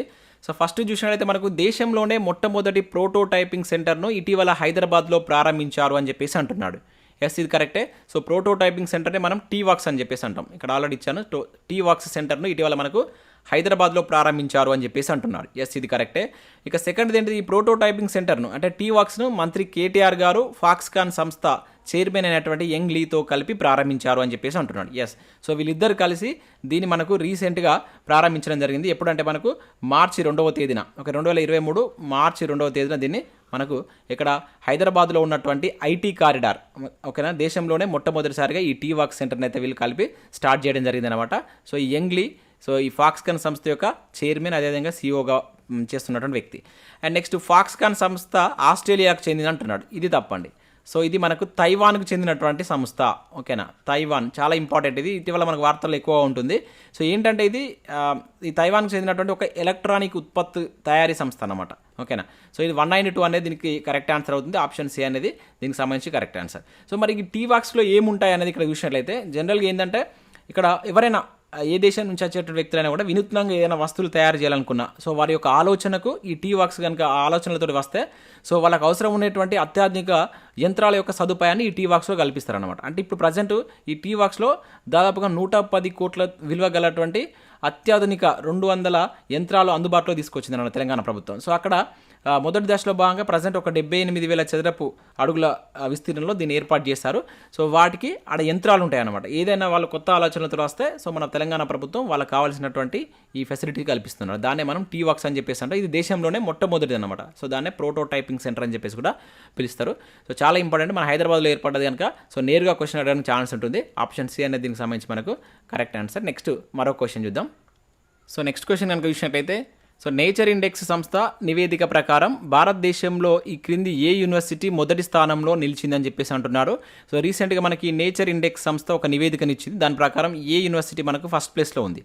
సో ఢిల్లీ యూనివర్సిటీయా, హైదరాబాద్ యూనివర్సిటీయా, కోల్కతా యూనివర్సిటీయా, ఆంధ్ర యూనివర్సిటీయా. సో ఆన్సర్ చూసినట్టు మనకు హైదరాబాద్ యూనివర్సిటీ అండి. సో మనకు ఈ HCU అనేటువంటిది మనకు ఫస్ట్ ప్లేస్లో ఉండడం జరిగింది. చాలా ఇంపార్టెంట్ సంస్థ అండి ఇది. సో ఇది మనకు అంతర్జాతీయ జర్నల్గా సో ప్రపంచంలోనే పేరు పొందినటువంటి సంస్థ అనమాట ఈ నేచర్ ఇండెక్స్. సో చాలా పరిశోధనలకు సంబంధించి కావచ్చు. ముఖ్యంగా ఏంటంటే ఈ విశ్వవిద్యాలయంలో ఉండేటువంటి సాంకేతిక పరిజ్ఞానాలపై ఆ సంస్థలు పనితీరును విశ్లేషించి సో వాటికి సంబంధించిన ర్యాంక్స్ అయితే ఇస్తుంది. సో ఇప్పుడు మనకు రీసెంట్గా మనకి ఏం చేసినట్టు వీళ్ళు 2021 డిసెంబర్ నుంచి 2022 నవంబర్ వరకు క్యాలిక్యులేట్ చేస్తూ ఈ మధ్య టైం తీసుకొని సో నవంబర్ 2023 సో నవంబర్ 30 వరకు డేట్ అయితే తీసుకున్నారు. సో ఈ మధ్య కాలంలో ఉన్నటువంటి దాన్ని పరిగణలోకి తీసుకుంటూ వీళ్ళు ర్యాంక్స్ అయితే రిలీజ్ చేయడం జరిగింది. ఫస్ట్ నుంచి 300 ర్యాంక్స్ అయితే రిలీజ్ చేశారు. సో దాంట్లో మనకు హైదరాబాద్ యూనివర్సిటీ సో ఓకేనా హెచ్సియు అనేటువంటి మనకు ఫస్ట్ ప్లేస్లో ఉంది. సో ఇది వరుసగా 4వసారి అండి. సో ఈ నివేదికలో వరుసగా 4వసారి మనకు హైదరాబాద్ యూనివర్సిటీ అనేది రావడం జరిగింది ఫస్ట్ ప్లేస్లో. చాలా ఇంపార్టెంట్, ఇది గుర్తుంచుకున్నట్టు ప్రయత్నం చేయండి. ఓకేనా 4 ఇయర్స్ నుంచి వరుసగా ఈ నేచర్ ఇండెక్స్లో మనకు హెచ్సిఏ ఫస్ట్ ప్లేస్లో ఉంటుంది కనుక నేరుగా అట్లా కూడా క్వశ్చన్ అడగడానికి ఛాన్స్ ఉంటుంది. చాలా ఇంపార్టెంట్. ఆన్సర్ వచ్చేసి దీనికి సంబంధించి ఆప్షన్ బి అనేది అవుతుంది. నెక్స్ట్ మరొక క్వశ్చన్ చూద్దాం.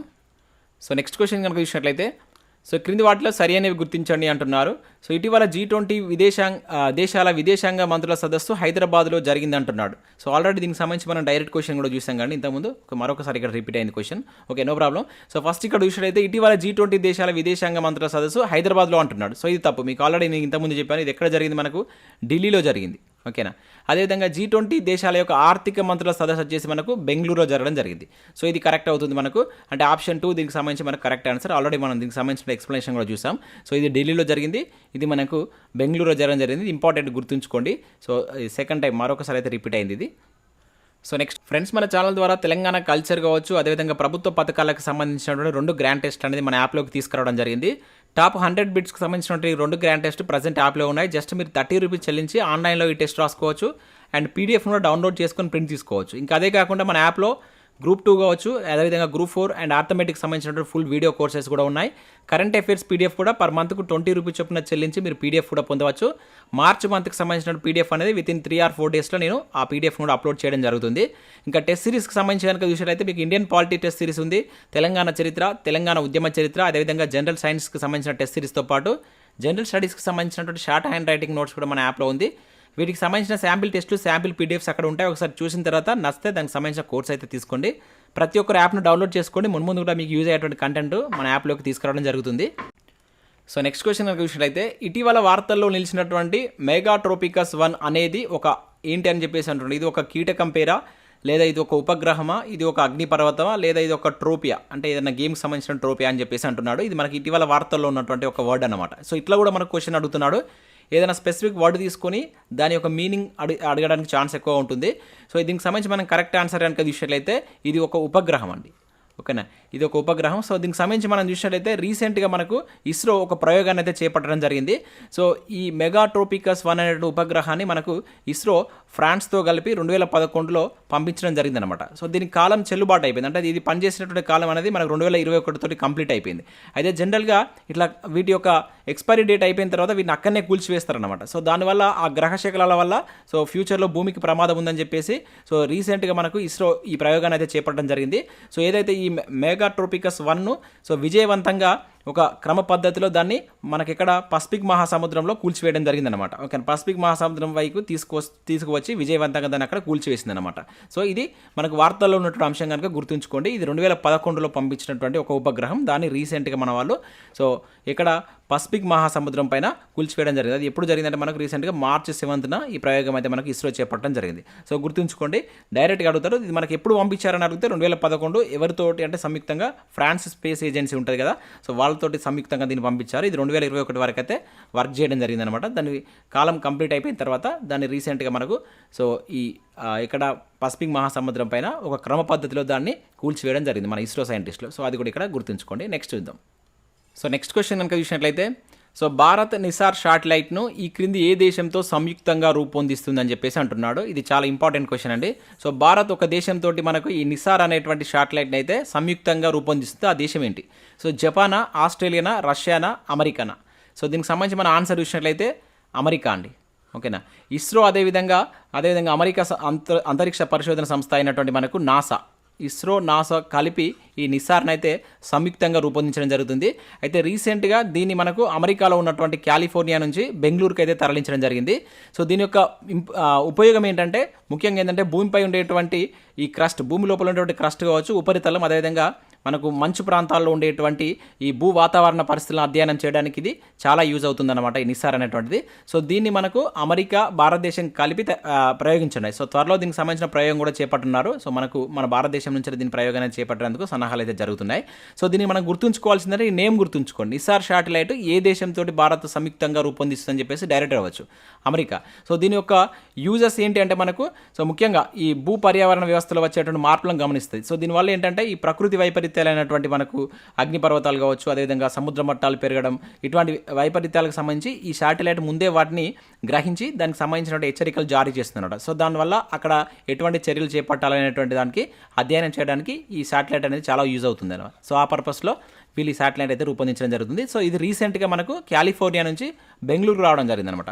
C-17 అనేటువంటి ఒక యుద్ధ విమానం ద్వారా సో మన భారతదేశాన్ని దీనికి తరలించారు. త్వరలో ఈ ప్రయోగం కూడా చేపట్టున్నారు. సో దీనికి సంబంధించి మీరు ఈ పాయింట్స్ని అయితే గుర్తుంచుకునే ప్రయత్నం చేయండి. నెక్స్ట్ మరో క్వశ్చన్ చూద్దాం. సో నెక్స్ట్ క్వశ్చన్ కనుక చూసినట్లయితే 2023 హ్యాపీనెస్ ఇండెక్స్కి సంబంధించి క్రింది వాటిలో సరికానిది గుర్తించండి అని చెప్పేసి అంటున్నాడు. చాలా ఇంపార్టెంట్ క్వశ్చన్ ఇది. సో ఇక్కడ నుంచి కూడా మనం క్వశ్చన్ ఎక్స్పెక్ట్ చేయవచ్చు. సో దీనిలో ఒకటి మిస్టేక్ ఉంది. సో అదేంటో గుర్తించండి. సో ఫస్ట్ ఏమంటున్నాడు, దీనిలో భారత్ యొక్క ర్యాంక్ వచ్చేసి 126 అని చెప్పేసి అంటున్నాడు. ఎస్, ఇది కరెక్టే. అయితే రీసెంట్గా మనకు ఈనాడు న్యూస్ పేపర్లో 125 అని రావడం జరిగింది. మీరు ఒకసారి వెబ్సైట్కి చూసినట్లయితే అక్కడ మీకు 126 అని ఉంటుంది. అది రాంగ్ అయితే వచ్చింది మనకు ఈనాడు న్యూస్ పేపర్లో. సో దీనిలో మన భారత్ యొక్క స్థానం 126 అని చెప్పేసి గుర్తుంచుకోండి. ఇది ప్రకటించేటువంటి సంస్థ ఏంటంటే మనకు ఈ UN sustainable development solution network, మనం సుస్థిర అభివృద్ధి సంస్థ అని చెప్పేసి అంటాం కదా. సో వాళ్ళు దీన్ని మనకు ప్రకటించడం జరుగుతుందన్నమాట. దానిలో మనకు మన ఇండియా ర్యాంక్ వచ్చేసి 126. ఇది కరెక్టే. సో నెక్స్ట్ చూసినట్లయితే ఈ రిపోర్ట్లో మొదటి 3 దేశాలు ఫిన్లాండ్, డెన్మార్క్, ఐస్లాండ్ అంటున్నాడు. ఎస్, ఇది కరెక్టే. చాలా ఇంపార్టెంట్. ఇక్కడ ఫిన్లాండ్కి సంబంధించి మనం గుర్తుంచుకోవాల్సిన అంశం ఒకటి ఉంటుంది. ఇది వరుసగా 6వసారి ఫస్ట్ ప్లేస్లో ఉండడం జరిగింది. ఓకేనా, వరుసగా 6th టైం వరుసగా మనకు ఫస్ట్ ప్లేస్లో నిలిచినటువంటి కంట్రీ ఏంటని చెప్పేసి అడగవచ్చు.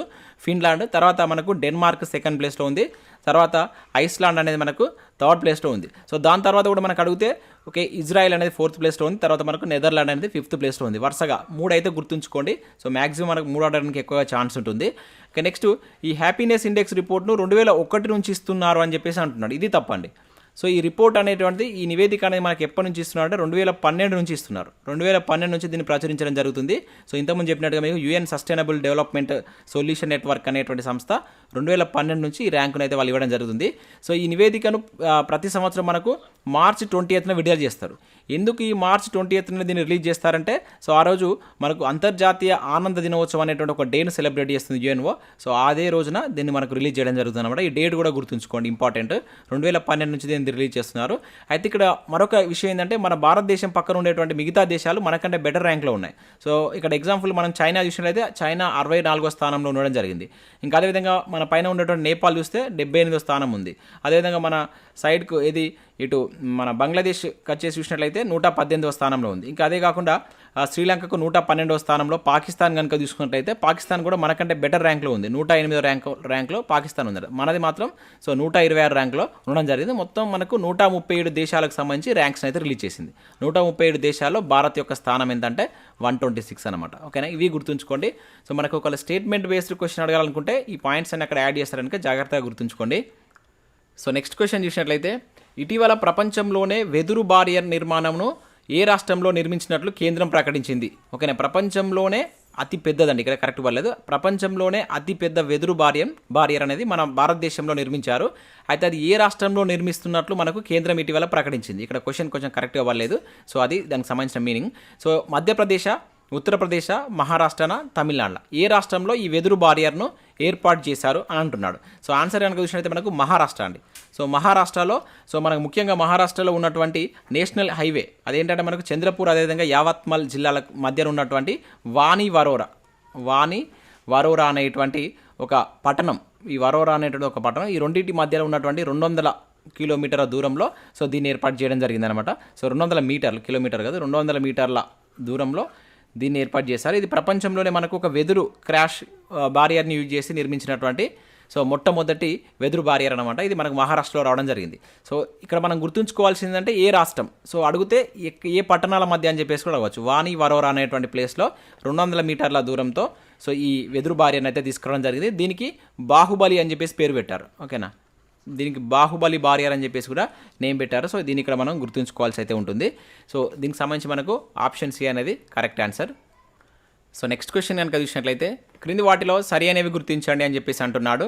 సో ఇక్కడ మనం ఫస్ట్ స్టేట్మెంట్ కనుక చూసినట్లయితే కాంగ్రెస్ ఎంపీ రాహుల్ గాంధీపై ఇటీవల సూరత్ హైకోర్టు 2 సంవత్సరాల శిక్షను విధించింది అని చెప్పేసి అంటున్నాడు. సో ఇటీవల మనకు ఎక్కువ వార్తల్లో ఉన్నటువంటి అంశం చాలా ఇంపార్టెంట్. ఇక్కడ ఈ అంశానికంటే దీని మీద మనకు ఉండేటువంటి స్టాటిక్ అంశాలు చాలా ఇంపార్టెంట్, వాటిని ఎక్కువగా చూసుకోండి. సో నేను కూడా క్వశ్చన్ అదే విధంగా ఇచ్చాను.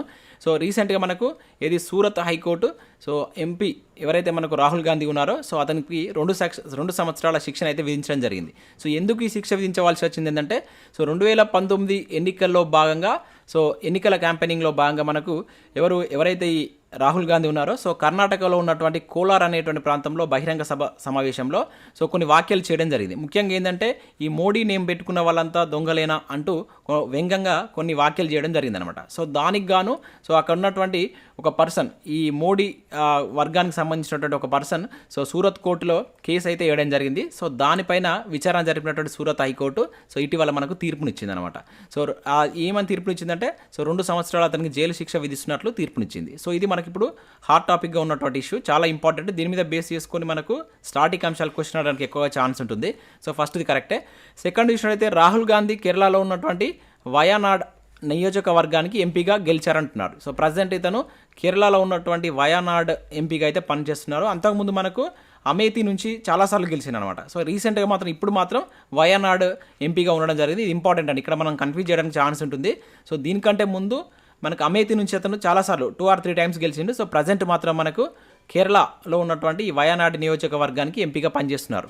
ఓకే, నెక్స్ట్ సో పార్లమెంటు ప్రాతినిధ్య చట్టం 1951 ప్రకారం పార్లమెంటు సభ్యులకు అనర్హతలు నిర్దేశిస్తారు. సో ఈ అనర్హతలు ఎట్లా నిర్దేశిస్తారంటే మనకు ప్రాతినిధ్య చట్టం 1951లో మనకు కొన్ని అనర్హతలు అనేటువంటివి ఉన్నాయి. సో దానిలో మనకు పార్టీ ఫిర్యాయింపులు కావచ్చు, అదేవిధంగా గైర్హాజరైనప్పుడు కావచ్చు, సో ఇట్లా కొన్ని అంటే అవినీతికి పాల్పడ్డప్పుడు కూడా కొన్ని పార్లమెంటు సభ్యులకు సంబంధించిన అనర్హతలు ఉంటాయి. సో దానిలో మనకు ముఖ్యంగా సో ఇటువంటి ఏదైనా కేసులో కనుక ఆ పర్టికులర్ ఎంపీ కనుక నిర్దోషి అని తేలితే కూడా సో దానికి సంబంధించి కూడా అనర్హతలు ఇస్తారు. సో దానికి సంబంధించి ఇక్కడ మనం డిస్కస్ చేయాలి.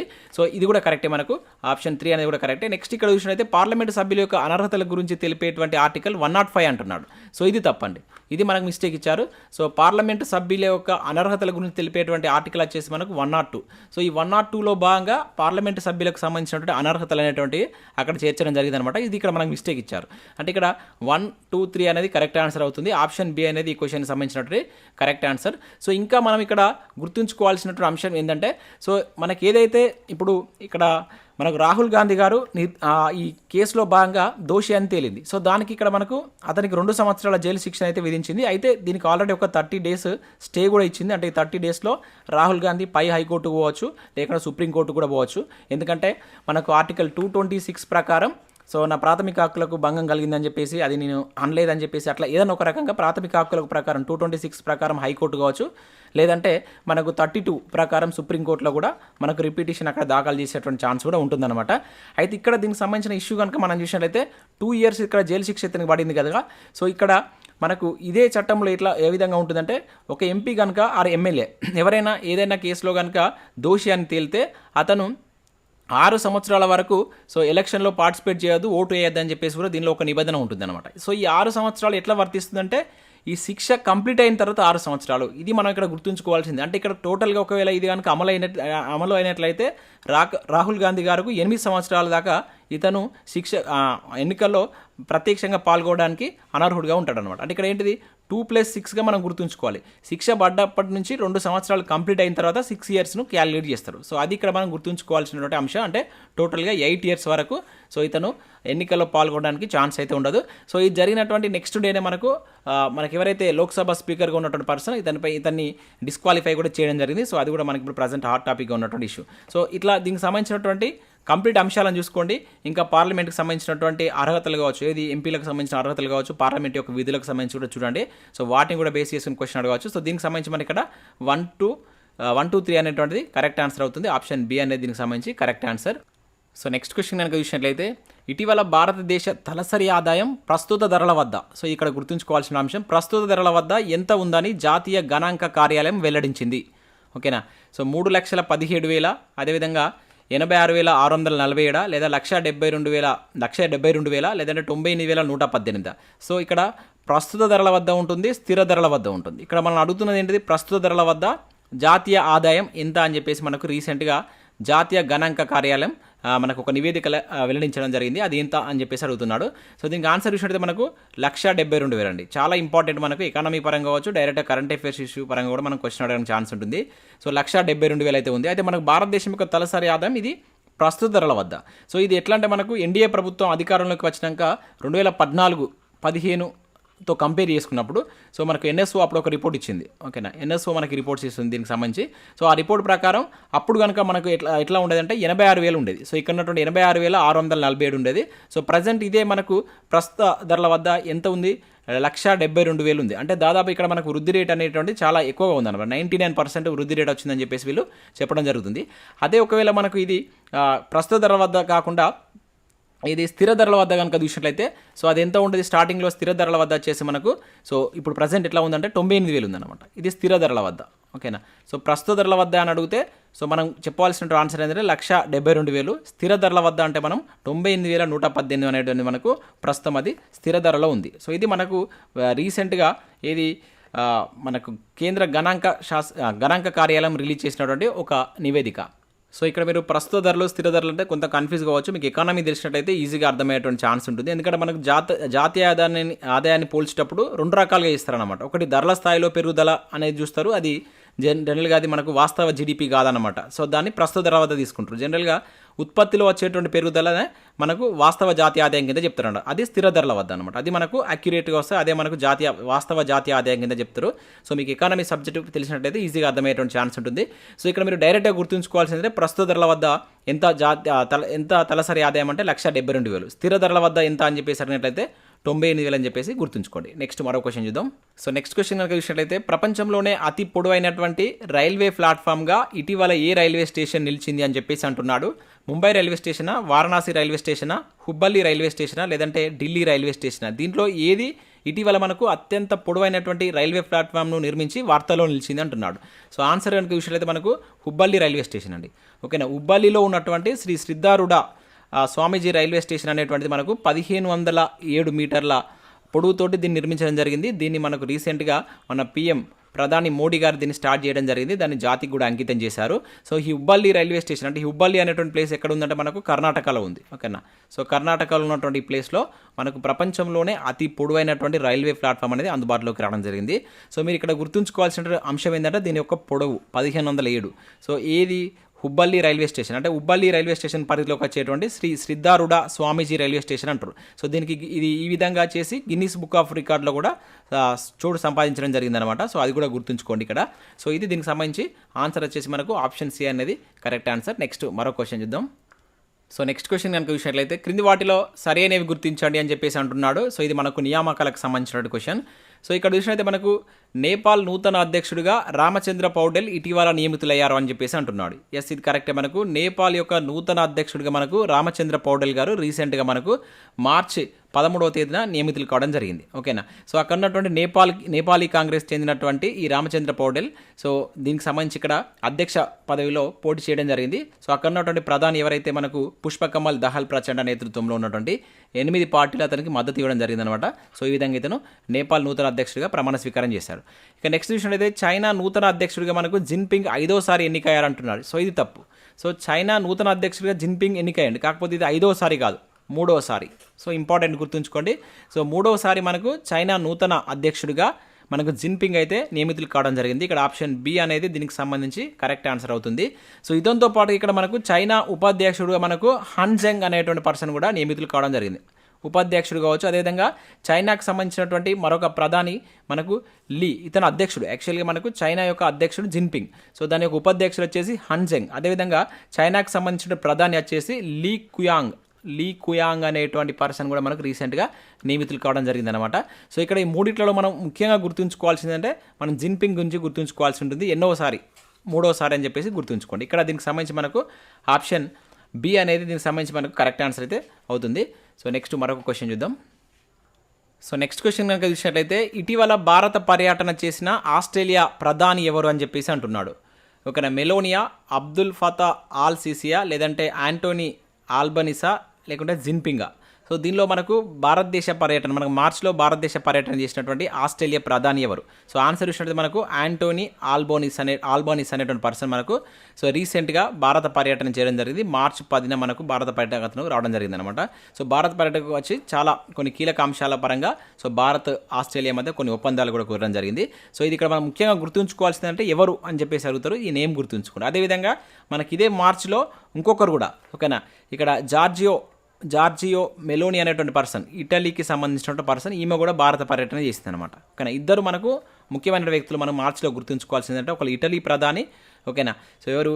ఈ జార్జియో మెలోని లేకుంటే జియో అంటారు, ఓకేనా. సో మెలోని అని చెప్పేసి గుర్తుంచుకోండి. సో ఈమె మన భారత పర్యటన చేయడం జరిగింది. అదేవిధంగా యాంటోనీ ఆల్బోనిస్ అనేటువంటి పర్సన్ కూడా భారత పర్యటన చేశారు. అదేవిధంగా ఇలా అబ్దుల్ ఫతా ఆల్ సిసి అనే పర్సన్ కూడా మనకు గణతంత్ర దినోత్సవ వేడుకలకు సంబంధించి మనకు ముఖ్య అతిథిగా రావడం జరిగింది. అయితే ఇతను ఏ దేశానికి సంబంధించిన వాడిని కింద కామెంట్ చేయండి. ఆల్రెడీ మనం ప్రీవియస్లో డిస్కస్ చేసాం. ఈ అబ్దుల్ ఫతే ఆల్ సిసి అనేటువంటి వ్యక్తి ఏ దేశానికి సంబంధించిన వ్యక్తి అనేది కింద కామెంట్ చేసేటువంటి ప్రయత్నం చేయండి. సో నెక్స్ట్ క్వశ్చన్ కనుక చూసినట్లయితే 2023 మహిళల ప్రపంచ బాక్సింగ్ ఛాంపియన్షిప్కు సంబంధించి క్రింది వాటిలో సరికానిది గుర్తించండి. సో తప్పుగా ఉన్నది ఏంటి దీనిలో గుర్తించండి. సో ఫస్ట్ది ఏమంటున్నాడు, ఈ ఛాంపియన్షిప్ మార్చి 15 నుంచి 26 మధ్య ఇండియాలో ఉన్నటువంటి న్యూఢిల్లీలో జరిగిందంటున్నాడు. ఎస్, ఇది కరెక్టే. ఇది మన భారతదేశం వేదికగా జరిగినటువంటి టోర్నమెంట్, చాలా ఇంపార్టెంట్. ఎక్కడంటే న్యూఢిల్లీలో జరిగింది. సో సెకండ్ ఏమంటున్నారు, దీనిలో భారత్కు చెందినటువంటి 4 మహిళా బాక్సర్లకు స్వర్ణ పతకాలు గెలుచుకున్నారు అంటున్నాడు. ఇది మోస్ట్ ఇంపార్టెంట్.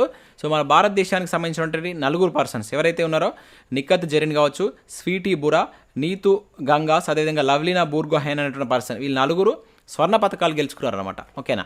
సో ఇది కూడా మనకు కరెక్టే. ఇక నెక్స్ట్ 48 కేజీల విభాగంలో నిఖత్ జరీన్కు స్వర్ణ పతకం గెలుచుకుంది అంటున్నాడు. సో ఇది తప్పు. సో నిఖత్ జరీన్కు ఈ స్వర్ణ పథకం వచ్చింది, కానీ ఇది 48 కేజీల విభాగంలో కాదు. ఓకేనా. నిఖత్ జరీన్కి మనకు 50 కేజీల విభాగంలో వచ్చింది. ఓకేనా, 50 కేజీల విభాగంలో ఈమె స్వర్ణ పథకాన్ని గెలుచుకోవడం జరిగింది. ఇక్కడ మనకు నలుగురికి వచ్చినాయి కనుక వాళ్ళ పేర్లతో పాటు వాళ్ళకు ఏ ఈవెంట్లో ఎన్ని కేజీల విభాగంలో వచ్చింది అనేది చాలా చాలా ఇంపార్టెంట్. అది మనం ఎక్కువ గుర్తుంచుకోవాల్సి ఉంటుంది ఇక్కడ. సో 50 కేజీల విభాగంలో నిఖత్ జరీన్కి వచ్చింది, మన తెలంగాణకు సంబంధించిన పర్సన్. సో వరుసగా రెండోసారి ఈ వరల్డ్ బాక్సింగ్ ఛాంపియన్షిప్లో స్వర్ణ పథకం గెలుచుకోవడం ఇది రెండోసారి. అంతకుముందు మనకు టోక్యోలో జరిగినటువంటి దాంట్లో కూడా ఈమె స్వర్ణ పథకం గెలుచుకుంది. అప్పుడు మాత్రం 52 కిలోల విభాగంలో స్వర్ణ పథకం గెలుచుకోవడం జరిగింది. ఇప్పుడు 50 కేజీల విభాగంలో గెలుచుకుంది. ఇంకా నెక్స్ట్ 81 కేజీల విభాగంలో స్వీటీ బురా బంగారు పథకాన్ని గెలుచుకుంది అని చెప్పేసి అంటున్నాడు. ఓకేనా. సో ఇది కూడా కరెక్టే. స్వీటీ బురా 81 కేజీల విభాగంలో బంగారు పథకం గెలుచుకుంది. ఇక వీళ్ళే కాకుండా మిగతా ఇద్దరు వచ్చేసి మనకు నీతు గంగాస్ అనేటువంటి పర్సన్. సో ఈమె 48 కేజీల విభాగంలో ఈమె గెలుచుకుంది. ఇక నెక్స్ట్ మరొక పర్సన్ ఎవరంటే లవ్లీనా. ఓకేనా. ఈ లవ్లీనా బూర్గోహెన్ అనే పర్సన్ మనకు 75 కేజీల విభాగంలో సో ఈమె ఈ పథకం గెలుచుకోవడం జరిగిందనమాట. ఈమెకి ఇదే ఫస్ట్ మెడల్. ఇది ఈ వరల్డ్ బాక్సింగ్ ఛాంపియన్షిప్లో. అంతకుముందు మనకు 2018-19లో కాంస్య పథకాలు గెలుచుకుంది. అదేవిధంగా మనకు టోక్యోలో కూడా ఈమె కాంస్య పథకం గెలుచుకున్నటువంటి పర్సన్ అనమాట లవ్లీనా మనకు. ఓకేనా. సో ఇక్కడ 1, 2, 4 ఇక్కడ మనకు ఓన్లీ సరికాంద్ అంటున్నాడు కదా, ఆప్షన్ 3 అనేది మనకు కరెక్ట్ ఆన్సర్ అవుతుంది. సో దీనికి సంబంధించి ఆప్షన్ 3 అనేది కరెక్ట్ ఆన్సర్. ఇంకా దీనికి సంబంధించి మనకు గుర్తుంచుకోవాల్సిన అంశాలు ఏంటంటే, ఒక వరల్డ్ బాక్సింగ్ ఛాంపియన్షిప్లో ఒకటి కంటే ఎక్కువ పథకాలు గెలుచుకున్నటువంటి, అంటే స్వర్ణ పథకాలు గెలుచుకున్న పర్సన్గా కూడా మనకు ఈ నిఖత్ జరీన్ అయితే నిలవడం జరిగింది. సో అంతకంటే ముందు మనకు 6 పథకాలు గెలుచుకున్నటువంటి వ్యక్తి, మొదటి స్థానంలో ఉన్న వ్యక్తి ఎవరంటే మనకు మెరీకోమ్ ఫస్ట్ ప్లేస్లో ఉంది. అయితే ఈ నిఖత్ జరీన్ మన తెలంగాణలో ఏ జిల్లాకు సంబంధించిన పర్సన్ అనేది కింద కామెంట్ చేసేటువంటి ప్రయత్నం చేయండి. సో నెక్స్ట్ క్వశ్చన్ చూసినట్లయితే, so WPL women premier league మొదటి ఎడిషన్ విజేత ఎవరు? సో ఢిల్లీ క్యాపిటల్సా, ముంబై ఇండియన్సా, గుజరాత్ టైటాన్సా, లేదంటే యూపీ వారియర్సా? సో దీనిలో మనకు మొట్టమొదటిసారిగా మనకి మహిళలకు సంబంధించినటువంటి IPL అయితే కండక్ట్ చేశారండి. క్రికెట్కి సంబంధించిన IPL ఇది. So women premier league, so WPL అంటాం దీన్ని, WPL. So women premier league. So దీన్ని మనకు ఫస్ట్ ఎడిషన్ కండక్ట్ చేయడం జరిగింది. సో దీనిలో మనకు మొదటి టోర్నమెంట్ గెలుచుకున్నటువంటి జట్టు ఏంటంటే మనకు ముంబై ఇండియన్స్ అండి. ముంబై ఇండియన్ ఫస్ట్ ట్రోఫీని అయితే గెలుచుకుంది. సో ఇది మనకు ఫైనల్ మ్యాచ్ అనేది మార్చి 26న జరగడం జరిగింది. సో ఫైనల్లో మనకు సో ముంబై వర్సెస్ ఢిల్లీ జరిగినటువంటి మ్యాచ్లో ముంబై ఈ మ్యాచ్ అయితే గెలిచి ఈ కప్ను గెలుచుకోవడం జరిగింది. సో ఇది ఈ టోర్నమెంట్లో, అంటే ఈ WPLలో మొత్తం ఎన్ని జట్లు పార్టిసిపేట్ అయ్యాయంటే 5 జట్లు. సో ఇది కూడా గుర్తుంచుకోండి, 5 జట్లు దీనిలో పార్టిసిపేట్ చేయడం జరిగిందనమాట. సో దీనిలో మనకు ఈ emerging player of the season కింద మనకు యాస్తికా బాటియా అనేటువంటి పర్సన్, ఈమె ముంబై ఇండియన్కి సంబంధించినటువంటి పర్సన్. సో ఈమెకు ఎమర్జింగ్ ప్లేయర్ అవార్డు అయితే రావడం జరిగింది. అదేవిధంగా దీనిలో పర్పుల్ క్యాప్, ఇవి అడుగుతారండి, చాలా చాలా ఇంపార్టెంట్. ఈ పర్పుల్ క్యాప్ ఎవరికి వచ్చిందంటే సో మనకు హేలీ మాథ్యూస్. ఓకేనా, హేలీ మాథ్యూస్ అనేటువంటి పర్సన్, ఈమె ముంబైకి సంబంధించిన పర్సన్, ఆమెకు పర్పుల్ క్యాప్ రావడం జరిగింది. అదేవిధంగా ఆరెంజ్ క్యాప్, ఓకేనా, ఆరెంజ్ క్యాప్ వచ్చినటువంటి పర్సన్ ఎవరంటే మనకు సో మెగా లానింగ్ అనేటువంటి పర్సన్, ఓకేనా, మెగ్ లానింగ్ అంటారు. సో మెగా లానింగ్ అనేటువంటి పర్సన్, ఈమె ఢిల్లీకి సంబంధించినటువంటి పర్సన్. సో ఈమెకు ఆరెంజ్ క్యాప్ విన్నర్గా ఈమె వెళ్ళడం జరిగిందంట. సో వీటిని కూడా ఇక్కడ మనం గుర్తుంచుకోవాల్సి ఉంటుంది. టైటిల్ విన్నర్ ముంబై, రన్నరప్ వచ్చేసి ఎవరంటే మనకు సో ఢిల్లీ, రన్నరప్ వచ్చేసి ఢిల్లీ, విన్నర్ ముంబై. ఈ రెండింటిని గుర్తుంచుకోండి. వాటితో పాటుగా ఇక్కడ ఎవరెవరికి పర్పుల్ క్యాప్ వచ్చింది, ఎవరెవరికి ఆరెంజ్ క్యాప్ వచ్చింది, సో దీనిలో ఎన్ని జట్లు పార్టిసిపేట్ అయ్యాయి, 5 జట్లు పార్టిసిపేట్ కావడం జరిగింది. సో వీటిని కూడా గుర్తుంచుకోండి. నెక్స్ట్ మరొక క్వశ్చన్ చూద్దాం. సో నెక్స్ట్ క్వశ్చన్ కనుక చూసినట్లయితే ఇరానీ కప్ 2023 విజేత ఎవరు అని చెప్పేసి అంటున్నాడు. చాలా ఇంపార్టెంట్ ఓవర్ అండి. సో మనకు చాలాసార్లు అడిగింది ఇరానీ కప్ ఈ క్రింది ఏ క్రీడకు సంబంధించింది అని చెప్పేసి కూడా అడిగింది. ఇది క్రికెట్కి సంబంధించినటువంటి టోర్నమెంట్. సో అది కూడా ఇక్కడ గుర్తుంచుకోండి. అయితే ఈసారి ఎవరికి వచ్చింది ఇది 2023లో? Madhya Pradesh, rest of Indiana and ముంబయా, ఢిల్లీయా? So answer కనుక చూసినట్లయితే మనకు ఇరానీ కప్ విజేత ఈసారి మనకు రెస్ట్ ఆఫ్ ఇండియా అండి, ఓకేనా, రెస్ట్ ఆఫ్ ఇండియా. సో ఫైనల్లో మనకి ఇది Madhya Pradesh versus rest of India మధ్య జరిగినటువంటి మ్యాచ్లో దాదాపుగా 238 పరుగుల తేడాతో మనకు రెస్ట్ ఆఫ్ ఇండియా అయితే మధ్యప్రదేశ్ పైన అయితే గెలవడం జరిగిందనమాట. సో ఇది గుర్తుంచుకోండి. ఇరానీ కప్ అనేది మనకు ఫస్ట్ సీజన్ 1959లో జరిగిందండి. 1959లో మనకు మొట్టమొదటి సీజన్, 1959, 60లో మొట్టమొదటి జరిగిందనమాట. సో అది గుర్తుంచుకోండి. సో ఇది ఇప్పుడు జరిగింది ఎన్నోది అంటే 30వ సీజన్ అనేది మనకు రీసెంట్గా 2023లో జరిగింది.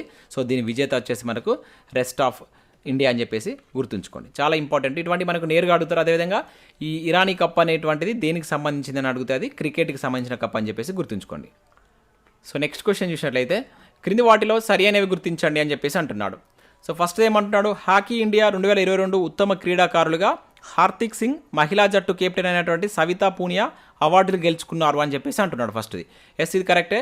సో రీసెంట్గా మనకు హాకీ ఇండియా 5వ ఎడిషన్, ఓకేనా, 5వ వార్షిక అవార్డుల కార్యక్రమం అనేటువంటిది మనకు న్యూఢిల్లీలో జరిగింది. సో దానిలో భాగంగా మనకు భారత్ తరపున పురుషుల హాకీ వైస్ కెప్టెన్ అయినటువంటి హార్దిక్ సింగ్, అదేవిధంగా మహిళా జట్టు కెప్టెన్ అయినటువంటి సవితా పూనియాకు ఈ అవార్డులు అయితే ఇవ్వడం జరిగిందనమాట. సో ఇది కరెక్టే, గుర్తుంచుకోండి. అంటే ఏంటిది, ప్లేయర్ ఆఫ్ ద ఇయర్ 2022కు సంబంధించినటువంటి అవార్డు అనమాట. అట్లా కూడా మనకు క్వశ్చన్ అడగవచ్చు. సో వీళ్ళకి ఈ అవార్డ్స్ అయితే ఇచ్చారు. అయితే దీనిలో మనకు hockey India major Dhyan Chand life time achievement award కూడా ఇచ్చారు. అది వచ్చేసి మనకు గురుబక్స్, ఓకేనా, ఇది కూడా గుర్తుంచుకోండి. ఈ గురుబక్స్ సింగ్ అనేటువంటి పర్సన్కు ఏ అవార్డు ఇచ్చారంటే Dhyan Chand life time achievement award కూడా ఈ అవార్డు వేడుకల్లో భాగంగా ఇవ్వడం జరిగిందనమాట. ఇక నెక్స్ట్ చూసినట్టయితే భారత మహిళా హాకీ జట్టు మాజీ కెప్టెన్ రాణి రాంపాల్ పేరును ఇటీవల రాయబరేలీలో ఉన్నటువంటి ఇండియన్ రైల్వే మోడర్న్ కోచ్ ఫ్యాక్టరీకి పేరు పెట్టారని చెప్పేసి అంటున్నాడు. ఎస్, ఇది కూడా కరెక్టే, చాలా ఇంపార్టెంట్. సో మనకు భారతదేశానికి హాకీ జట్టుగా, మహిళా హాకీ జట్టు కెప్టెన్గా పనిచేసినటువంటి ఈ రాణి రాంపాల్ అనేటువంటి పర్సన్ పేరును రీసెంట్గా మనకు ఈ రాయబరేలీలో ఉన్నటువంటి ఇండియన్ రైల్వే మోడర్న్ కోచ్కు ఆమె నేమ్ పెట్టారనమాట. సో ఈ గౌరవాన్ని పొందినటువంటి తొలి మహిళా హాకీ క్రీడాకారిణిగా రాంపాల్ చరిత్ర సృష్టించిందనమాట. సో అది కూడా మనం గుర్తుంచుకోవాల్సిన అంశం. సో 192 అంటే ఆప్షన్ సి అనేది దీనికి సంబంధించి మనకు కరెక్ట్ ఆన్సర్ అవుతుంది. సో నెక్స్ట్ మరొక క్వశ్చన్ చూద్దాం. సో నెక్స్ట్ క్వశ్చన్ కనుక చూసినట్లయితే బోర్డర్ గవాస్కర్ ట్రోఫీ ఈ క్రింది ఏ 2 దేశాల మధ్య జరుగుతుంది అని చెప్పేసి అన్నాడు. సో ఇది రీసెంట్గా జరిగినటువంటి టోర్నమెంట్, ఇది క్రికెట్కి సంబంధించిన టోర్నమెంట్, చాలా చాలా ఇంపార్టెంట్ ఇది. సో భారత్ పాకిస్తానా, భారత్ ఆస్ట్రేలియానా, భారత్ ఇంగ్లాండా, భారత్ శ్రీలంకనా? ఆన్సర్ చూసినట్లయితే మనకు భారత్ ఆస్ట్రేలియా మధ్యలో జరిగినటువంటిదే మనకి బోర్డర్ గవాస్కర్ ట్రోఫీ అనమాట. సో ఈ పేరు ఎందుకు వచ్చిందంటే మనకు సో భారత్ మాజీ కెప్టెన్గా చేసినటువంటి సునీల్ గవాస్కర్, అదేవిధంగా ఆస్ట్రేలియా కెప్టెన్ బోర్డర్ పేరు మీదుగా దీనికి బార్డర్ గవాస్కర్ ట్రోఫీ అని పేరు పెట్టారనమాట. సో ఇది మనకు మొట్టమొదటి ఎడిషన్ 1996, 97లో జరిగింది. సో రీసెంట్గా కూడా మనకు దీనికి సంబంధించినటువంటి టోర్నమెంట్ జరగడం జరిగింది. దీనిలో మనకు భారత్ సో 2-1 తేడాతో ఒకటి డ్రా అయింది. సో 2 మ్యాచ్లు భారత్ గెలిచింది, ఒకటి ఆస్ట్రేలియా గెలవడంతో ఈ టోర్నీని మనకు వరుసగా 4వసారి, ఓకేనా, సో వరుసగా 4వసారి ఈ ట్రోఫీని మన భారతదేశం అయితే అందుకోవడం జరిగిందనమాట. దీని ద్వారా మన భారత్ జట్టు ప్రపంచ టెస్ట్ ఛాంపియన్షిప్ ఫైనల్ మ్యాచ్కి అర్హత సాధించింది అనమాట. అది కూడా చాలా ఇంపార్టెంట్, దాని ఇక్కడ మనం గుర్తుంచుకోవాల్సి అయితే ఉంటుంది. ఓకే, సో ఇది ఎవరి మధ్య జరుగుతుంది, లేకుంటే ఈ బార్డర్ గవాస్కర్ ట్రోఫీ ఏ క్రీడకు సంబంధించిందని చెప్పేసి కూడా అంటాడు, క్రికెట్ అని చెప్పేసి గుర్తుంచుకోవాలి. అట్లా కూడా మనం కన్ఫ్యూజ్ చేయడానికి ఛాన్స్ ఉంటుంది. క్రికెట్ అనేటువంటి క్రీడకు సంబంధించినటువంటి టోర్నమెంట్ ఇది, ఈ ట్రోఫీ నేమ్ వచ్చేసి ఇది. సో నెక్స్ట్ క్వశ్చన్ చూద్దాం. సో నెక్స్ట్ క్వశ్చన్ కనుక చూసినట్లయితే ఇటీవల T20 క్రికెట్లో అత్యధిక పరుగులు నమోదైన మ్యాచ్ ఈ క్రింది ఏ 2 జట్ల మధ్య జరిగింది? ఓకేనా, దీనిలో చాలా రికార్డ్స్, ఒక 2-3 రికార్డ్స్ అయితే రావడం జరిగిందనమాట. అది ఏ 2 జట్ల మధ్య జరిగింది? అత్యధిక పరుగుల విషయంలో కావచ్చు, అత్యధిక 6 రూపంలో కావచ్చు, ఫస్ట్ 10 ఓవర్స్లో అత్యధిక స్కోర్ కావచ్చు. ఇట్లా 3 రికార్డ్స్ ఈ ఒకటే మ్యాచ్లో జరిగినాయి అనమాట. అది ఇండియా సౌత్ ఆఫ్రికా మ్యాచా, సౌత్ ఆఫ్రికా వెస్టిండీస్ మ్యాచా, వెస్టిండీస్ ఇండియానా, లేదంటే సౌత్ ఆఫ్రికా ఆస్ట్రేలియానా? సో ఆన్సర్ చూసినట్లయితే సౌత్ ఆఫ్రికా వర్సెస్ వెస్టిండీస్ జరిగినటువంటి మ్యాచ్లో కొన్ని రికార్డ్స్ అయితే రావడం జరిగింది. సో ఈ మ్యాచ్ మనకు మార్చి 26న జరిగినటువంటి మ్యాచ్. సో దీనిలో ఏంటంటే సో మొదటగా వెస్టిండీస్ 258 పరుగులు చేసింది. సో ఈ పరుగుల లక్ష్యాన్ని మనకు సౌత్ ఆఫ్రికా జస్ట్ 18.5 ఓవర్లోనే దీన్ని ఛేదించడం జరిగిందనమాట. అంటే ఒకటే మ్యాచ్లో దాదాపుగా ఒకే టీ20 మ్యాచ్లో 517 రన్స్ నమోదు కావడం ఇదే ఫస్ట్ టైం అనమాట. ఇది దీనికి సంబంధించినటువంటి మొట్టమొదటి రికార్డు. అదేవిధంగా రెండు జట్లు కలిపి అత్యధికంగా సిక్స్లు కొట్టినటువంటి మ్యాచ్ కూడా ఇదే, 35 సిక్స్లు కొట్టాయి అన్నమాట. అంటే ఇప్పటివరకు జరిగినటువంటి అంతర్జాతీయ టీ20 క్రికెట్లో మొత్తం ఒకటే మ్యాచ్లో 36 ఏ మ్యాచ్లో నమోదు కాలేదు. ఇది కూడా ఒక రికార్డు. అదేవిధంగా మరొక రికార్డు ఏంటంటే సో ఫస్ట్ 10 ఓవర్స్లోనే దాదాపుగా 149 పరుగులు చేసి సో అత్యధికంగా ఫస్ట్ 10 ఓవర్స్ రన్ చేసినటువంటి మ్యాచ్ కూడా ఇదే అన్నమాట. అంటే ఒకటే మ్యాచ్లో మనకు 3 రికార్డ్స్ నమోదైనాయి. చాలా ఇంపార్టెంట్. ఒకటి మొత్తం ఓవరాల్గా స్కోర్ తీసుకున్నప్పుడు రికార్డ్స్, అదేవిధంగా అత్యధిక సిక్స్ల పరంగా రికార్డు, నెక్స్ట్ ఫస్ట్ 10 ఓవర్స్ పరంగా కూడా రికార్డ్ అనమాట. సో ఇవి ఈ 3 రికార్డ్స్. ఇది ఏ దేశాల మధ్య జరిగిందనేది ఇక్కడ ఇంపార్టెంట్. సౌత్ ఆఫ్రికా వెస్టిండీస్ మధ్య జరిగినటువంటి మ్యాచ్ ఇది. ఓకేనా? సో ఇవి మనం దీంట్లో ఒక 24 క్వశ్చన్స్ అయితే చూస్తాం. ఇంకా చాలా క్వశ్చన్స్ ఉన్నాయి. నేను పార్ట్ 2 రూపంలో మిగతా క్వశ్చన్స్ కూడా అప్లోడ్ చేయడం జరుగుతుంది. సో కంపల్సరీ వీడియోని లైక్ చేయండి. మీరు ఇచ్చేటువంటి లైక్స్ ఒక టైప్ ఆఫ్ సపోర్ట్గా ఉంటాయి. సో చాలా మంది చూస్తున్నారు కానీ లైక్ చేయట్లేదు. ఖచ్చితంగా లైక్ చేసి మీ మిత్రులకైతే షేర్ చేయండి. Thanks for watching. Thank you everyone.